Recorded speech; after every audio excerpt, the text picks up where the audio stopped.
teman-teman, kembali lagi bersama saya, Naomi Ernida Borunaibaho. Seperti yang sudah kalian ketahui, saya merupakan seorang mahasiswi di Politeknik Wilmar Bisnis Indonesia. Pada kesempatan kali ini, saya akan membahas sesuatu yang sangat spesial, yang tidak seperti biasanya dong, yaitu saya akan membahas mengenai skandal Olympus Corporation. Mungkin banyak dari teman-teman yang masih asing dengan nama Olympus Corporation. Apa sih Olympus Corporation tersebut? Olympus Corporation merupakan suatu perusahaan yang berdiri pada tahun 1919. Perusahaan ini memproduksi mikroskop. Perusahaan ini juga merupakan pemimpin dunia dalam pembuatan mikroskop medis dan peralatan pencitraan, serta instrumen medis endoskopi pada khususnya. Direktur utama perusahaan ini ialah Michael Woodford. So, kita akan masuk pada topik skandal apa yang terjadi di Olympus Corporation. Oke, skandal Olympus Corporation ini merupakan salah satu skandal terbesar di bidang korporasi yang terjadi di Jepang. Skandal ini merupakan suatu pemanipulasian yang sangat terorganisir dan terencana dengan baik oleh auditor dan pihak internal lainnya. Seperti yang kita ketahui, pemanipulasian laporan keuangan itu tidak terlepas dari si akuntan perusahaan. Skandal yang dilakukan oleh Olympus ini dalam bentuk penyembunyian fakta mengenai kerugian investasi perusahaan dan juga penggunaan dana yang tidak sewajarnya.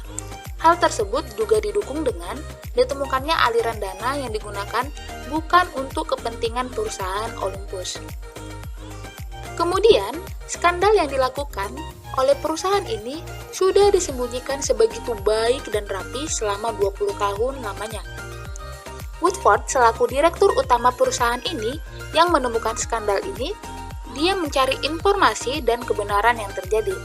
Woodford juga meminta perusahaan yang berumur 92 tahun ini menjelaskan transaksi mencurigakan sebesar 1,3 miliar US dollar atau sekitar 11 triliun rupiah.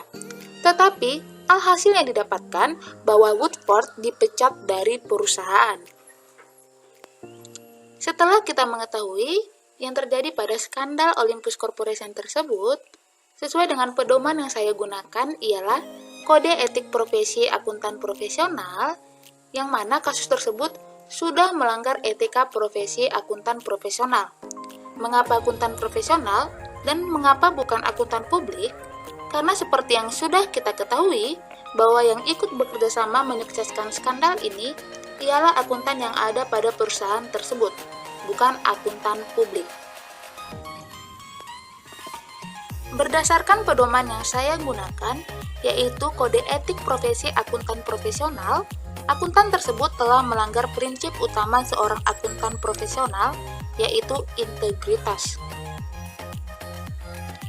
Di mana akuntan dan auditor ataupun pihak yang bekerja sama dalam skandal ini tidak memiliki integritas yang baik. Seharusnya mereka bersikap transparan terhadap laporan keuangan perusahaan tersebut. Karena jika laporan keuangan tidak transparan, maka ada sesuatu hal yang perlu dicurigakan yang disembunyikan oleh pihak akuntan. Selanjutnya, yang akan kita bahas ialah ancaman apa yang dapat terjadi dari skandal Olympus Corporation tersebut. Yang pertama, saham perusahaan Olympus mengalami penurunan drastis.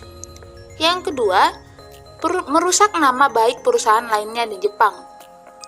Ancaman ketiga ialah menurunnya pendapatan perusahaan dan dapat berakibat terancamnya gulung tikar perusahaan tersebut.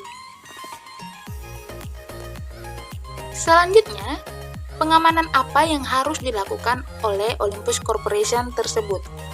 Seharusnya perusahaan tersebut memilih akuntan yang profesional dan mengikuti prinsip akuntan profesional supaya mereka mempunyai integritas dan prinsip-prinsip akuntan yang baik.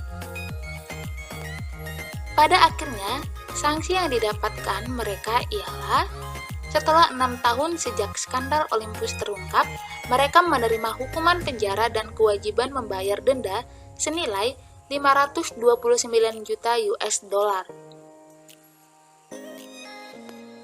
Sekian penjelasan saya mengenai skandal Olympus Corporation. Semoga bermanfaat. Terima kasih.